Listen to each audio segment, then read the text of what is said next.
Cette quatrième étape traverse 3 départements, le Zou, le Koufo et le Mono. De Bohikon à Atiémé, 76 coureurs s'élancent sur un parcours de 110 km. Et avec un classement général tout aussi serré, la tension est palpable dès les premiers tours de roue. Le départ est prudent, le peloton reste compact, mais à hauteur du 10e kilomètre, 5 coureurs tentent une première échappée. Maroc, Cameroun, France, Afrique du Sud et Philippines sont représentés. Leur tentative est vite neutralisée par le peloton. Au 22e kilomètre, la course s'emballe.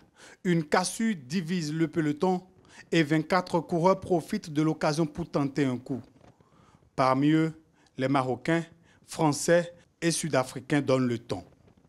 Mais la jonction est faite avant le premier sprint intermédiaire, remporté par les Sud-Africains Cloppers et Simanda Goumende, suivi de Sartune Yameogo du Burkina Faso.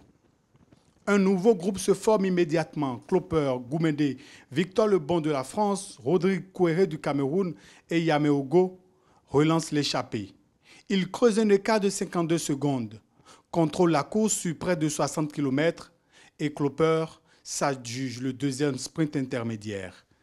Mais à 20 km de l'arrivée, le peloton, emmené par l'équipe du maillot jaune, Reinhard Jans van Rensburg, revient sur les fuyards. Le final est tendu et la victoire d'étape se joue au sprint massif. Tom Witchfeu de Universe Cycling Team des Pays-Bas surgit pour s'imposer avec autorité. Rensburg prend la deuxième place, suivi du Marocain Ibrahim Essabahi.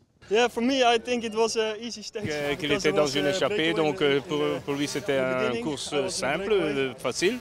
Et aussi les Marocains ont chassé aussi, donc à la fin, il doit finir le sprint, donc après tout le boulot de l'équipe. We finished, so it's. Nous sommes venus ici pour gagner une étape et peut-être prendre un maillot. Maintenant, on a déjà un maillot, on a gagné une étape, nous sommes vraiment très heureux. Malgré une course animée, Rensburg conserve son maillot jaune. Le Béninois Ricardo Sodiade reste le meilleur local au classement général. On était à deux Béninois qui étaient restés dans l'échappée. On a dû creuser un peu, travailler avec un petit peu parce que ce n'était pas à notre avantage de travailler avec eux. Parce qu'ils gardaient le temps pour faire le classement. Donc on a dû profiter pour améliorer notre temps. La grande aventure du Tour se poursuit.